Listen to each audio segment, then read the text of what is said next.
Assalamualaikum warahmatullahi wabarakatuh. Alhamdulillahilladzi arsala rasulahu bil huda wa dinil haqq liyudhhirahu 'ala ad-dini kullih wa kafa billahi syahida. Asyhadu an la ilaha illallah wahdahu la syarika lahu wa asyhadu anna Muhammadan 'abduhu wa rasuluh. Allahumma shalli 'ala sayyidina Muhammad wa 'ala ali sayyidina Muhammad. Para alim, para ulama, asatidz wal asatidah, teman-teman aswaja, sahabat-sahabat semuanya dimanapun Anda berada, mudah-mudahan Anda dalam keadaan sehat walafiat, dalam keadaan aktivitasnya, apapun aktivitas yang Anda lakukan, selalu dalam lindungan Allah Subhanahu wa Ta'ala. Mudah-mudahan segala hajat Anda semuanya, hajat dunia, hajat akhirat, dikabulkan oleh Allah Subhanahu wa Ta'ala. Amin ya rabbal alamin. Pemirsa yang kami muliakan, pada kesempatan ini kita akan membahas kajian kita, yaitu tentang 5 hal pokok atau 5 kepentingan dalam Islam yang tidak ada dalam agama lain. 5 kepentingan yang diakui oleh ajaran Islam dan ini tidak ada dalam konsep agama selain Islam. Nah, ada 5 hal pokok atau dalam bahasa lainnya adalah 5 maqasid syariah, 5 tujuan syariah adanya Islam. Ya, jadi agama Islam lahir, agama Islam ada. Ini dalam rangka untuk menegakkan 5 hal pokok atau disebut dengan maqasid syariah, atau dalam bahasa lain disebut dengan usulul khamsah, 5 hal mendasar, 5 hal pokok yang ini mendapat jaminan dalam ajaran Islam. Nah, ini menandakan bahwasanya ajaran Islam adalah ajaran yang sangat sempurna, yang sangat realistis, yang sangat ilmiah, yang tentunya sesuai dengan naluri atau sesuai dengan fitrah manusia. Ya, jadi Islam adalah agama yang benar, agama yang sesuai dengan fitrah manusia. Ya. Nah, jadi dengan adanya 5 hal ini atau 5 tujuan syariah ini yang menjadikan kita harus bersyukur, kita harus bangga sebagai seorang muslim. Karena kita tahu betapa sulitnya, betapa butuh perjuangan yang besar kemudian seseorang ini bisa menjadi muslim. Ada kalanya dia memang keturunan, artinya orang tuanya Islam, kemudian anak keturunan juga Islam. Kemudian ada kalanya dia harus berjuang sangat berat, artinya dia harus menjadi mu'alaf, berpindah agama. Kemudian dia mendapatkan hidayah dari Allah Subhanahu wa Ta'ala sehingga dia bisa menjadi muslim. Nah, kita lihat bagaimana perjuangan berat yang dirasakan saudara-saudara kita yang mu'alaf, sehingga kemudian mereka bisa mendapatkan hidayah dari Allah Subhanahu wa Ta'ala. Jadi butuh proses yang panjang, kemudian dia bisa menerima Islam, bisa ke pangkuan Islam dengan sepenuh hati, dengan suka rela, sehingga menjadi muslim yang sejati, yang bukan karena paksaan. Maka kita selayaknya yang kita sejak kecil, sejak dulu, sejak lahir sudah dalam keadaan muslim. Ya, ini sebuah kenikmatan yang sangat luar biasa, kenikmatan anugerah terbesar dalam hidup kita, yaitu bisa mendapatkan hidayah iman dan Islam. Yang ini tidak semuanya orang bisa mendapatkannya. Ya, jadi hanya orang yang terpilih yang kemudian kita bisa menikmati indahnya iman dan Islam. Ya. Nah, ini kita harus bersyukur menjadi seorang muslim. Paling tidak ada 5 hal yang ini mendapatkan jaminan, mendapatkan tempat yang sangat penting dalam ajaran Islam. Ya. Jadi Islam ditegakkan dengan berpegang pada 5 kemaslahatan atau 5 kepentingan. Ya, usul khamsah yang sangat dimuliakan dalam ajaran Islam. Yang pertama adalah memelihara agama atau hifdzuddin, ya, memelihara agama. Kita tahu Islam adalah agama tauhid, agama yang sangat menjunjung tinggi, sangat mengutamakan keesaan Allah. Jadi tidak ada agama lain yang konsep tauhidnya yang benar kecuali itu hanyalah Islam. Ya, nah, di dalam Al-Quran kita tahu bagaimana ajaran Islam ditegakkan. Rasulullah berdakwah dengan satu tujuan, yaitu menegakkan kalimat tauhid. Ya, sehingga Islam dianggap sebagai agama monoteisme, agama yang percaya kepada Tuhan yang esa, Tuhan yang tidak bisa dibagi-bagi, Tuhan yang tidak terpecah-pecah, Tuhan yang tidak bisa personifikasikan atau divisualisasikan dalam bentuk, dalam wujud benda. Ya, karena Allah Subhanahu wa Ta'ala adalah Tuhan yang maha mutlak, maka kemutlakannya tidak bisa kita batasi dalam bentuk wujud, dalam bentuk nyata yang bisa kita lihat. Ya, karena Allah laisa kamitslihi syai'un, Allah tidak serupa dengan segala sesuatu apapun. Ya, dia adalah maha mutlak, maha besar, yang tidak ada sekutu, tidak ada yang serupa dengan Allah Subhanahu wa Ta'ala dalam bentuk apapun. Ya.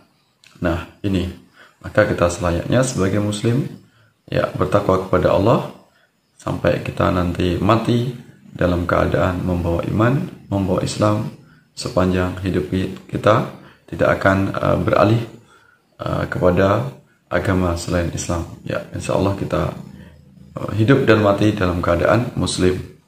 Ya, nah ini yang pertama, Islam menjaga akidah tauhid, yaitu sesuai dengan fitrah kemanusiaan. Maka sangat tidak rasional, tidak masuk akal kalau kemudian Tuhan itu bisa dibagi-bagi. Tuhan itu menjelma dalam bentuk, dalam wujud, dalam bentuk manusia misalnya, dalam bentuk wujud batu, roh, benda, bintang, matahari, bulan, dan sebagainya. Ya, karena semuanya itu adalah ciptaan Allah. Tentu Allah tidak akan sama dengan makhluk atau tidak sama dengan ciptaannya. Yang kedua, apa yang sangat diutamakan dalam ajaran Islam yang kita harus bangga sebagai muslim, yaitu memelihara jiwa, hifdun nafas. Ya, memelihara jiwa. Kita tahu ada banyak ayat Al-Quran yang sangat mengutamakan keselamatan jiwa, keselamatan hidup manusia. Ya, diantaranya yaitu larangan membunuh. Ya, bahkan ada hukum kisos yang dihukum. Jadi Islam sangat mengutamakan keselamatan manusia, keselamatan jiwa. Ya, tidak boleh membunuh makhluk apapun ini jika tanpa alasan yang dibenarkan. Nah, bahkan siapa yang melakukan tindakan kekerasan misalnya, tindakan melakukan kekerasan fisik, maka akan dibalas dengan yang setimpal atau setara. Nah, ini bahkan dalam Al-Quran juga disebutkan, siapa yang memelihara satu makhluk, ya, maka dia seperti menghidupi seluruh manusia. Ya. Barang siapa yang membunuh satu nyawa atau satu manusia, maka dihukumi seperti membunuh seluruh manusia. Ini betapa mulianya ajaran Islam. Yang berikutnya yaitu yang ketiga, memelihara akal atau menjaga akal. Hifdzul aql, ya, menjaga akal. Nah, ini Al-Quran banyak sekali ayat yang menjelaskan tentang larangan melakukan tindakan yang itu akan merusak akal. Sehingga Islam melarang khamar, melarang narkoba, dan segala macam yang itu nanti akan merusak akal. Ya, nah ini jelas tercantum dalam Al-Quran dalam bentuk apapun itu, baik itu dalam bentuk cairan, dalam bentuk obat yang keras, kemudian dalam bentuk gas misalnya, apapun itu yang kira-kira bisa menyebabkan gila atau merusak akal, ini sangat diharamkan dalam ajaran Islam. Kemudian yang keempat, memelihara harta atau kekayaan, hifdzul mal. Nah, ini jelas Islam sangat menjunjung tinggi bagaimana setiap orang ini bisa bebas, bisa merdeka, memiliki harta kekayaannya yang ini dijamin dalam ajaran Islam. Bahkan dalam Al-Quran juga disebutkan, ya, siapa yang mencuri sesuai dengan hukum syariat Islam ini akan dipotong tangannya. Nah, ini jelas sekali Islam sangat tegas memberantas segala tindakan kejahatan yang itu merugikan orang lain. Ya, dan Islam membolehkan bagi setiap pemeluknya untuk memiliki harta yang banyak. Ya, bahkan Islam sangat menekankan sekali agar umatnya atau pemeluknya ini hidupnya makmur, sejahtera, kaya raya. Nah, ini jadi Islam sangat menentang segala hal yang ini menyebabkan kemunduran, ya, menyebabkan kemiskinan. Walaupun dalam kehidupan nyata tentu ada kaya dan miskin, maka disinilah perlunya keseimbangan, yang kaya untuk menolong orang yang miskin. Jadi ada saling bantu membantu. Ya, kemudian yang poin nomor 5 yaitu menjaga atau memelihara kehormatan atau memelihara keturunan, yaitu hifdzun nasl. Ya, nah ini betapa tegasnya dalam Al-Quran. Ini sangat dilarang, diharamkan berbuat zina, ya, berbuat hal-hal yang itu nanti akan merusak keturunan. Karena kita tahu diantaranya efek dampak buruk dari perbuatan zina ini adalah merusak garis keturunan.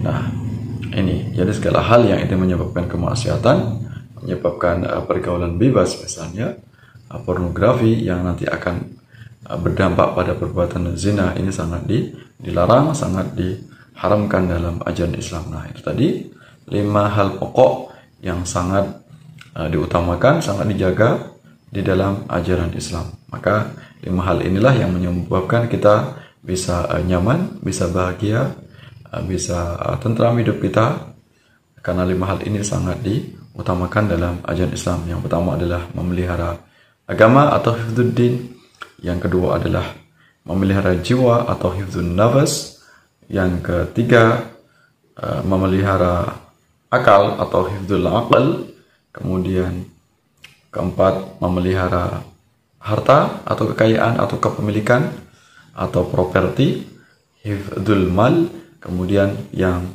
terakhir, yang kelima, yaitu memelihara keturunan atau menjaga kehormatan, yaitu hifdzun nasl. Mudah-mudahan kita sebagai umat Islam merasa bahagia, merasa senang, merasa tentram, merasa nikmat yang tiada tara, yaitu nikmat kecuali hanyalah nikmat sebagai orang Islam. Ya, nikmat sebagai umat Muslim yang terus-menerus tidak ada jemunya, ya, tidak ada bosan-bosannya, terus-menerus menyembah Allah Subhanahu wa taala. Tuhan yang esa, Tuhan yang tidak menjelma dalam bentuk apapun. Ya, Dia Maha Esa, Maha Kuasa, dan Dia tidak serupa dalam bentuk apapun. Ya, Allah maujud bila makan. Allah itu ada, Allah itu berwujud, namun Dia tidak bertempat, tidak berfisik, tidak selayaknya seperti makhluk ciptaannya. Tentu Allah Subhanahu wa taala Khaliq, berbeda dengan makhluk, yaitu ciptaan. Mudah-mudahan menambah keimanan, ketaatan, ketakwaan kita kepada Allah Subhanahu wa taala, menjadi muslim yang sejati, ya, lahir dan batin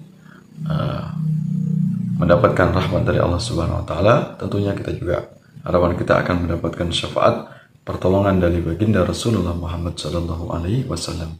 Mudah-mudahan anak keturunan kita semuanya menjadi anak keturunan yang soleh dan solihah, senantiasa dijaga oleh Allah Subhanahu wa taala, dikuatkan keimanannya. Ya. Nah, itu jangan sampai anak keturunan kita semuanya berpaling, berpindah dari ajaran Islam, ya. Sampai bertemu dalam kesempatan yang lain. Terima kasih atas perhatiannya, mudah-mudahan bermanfaat. Wallahu muwaffiq ila thariq. Wassalamualaikum warahmatullahi wabarakatuh.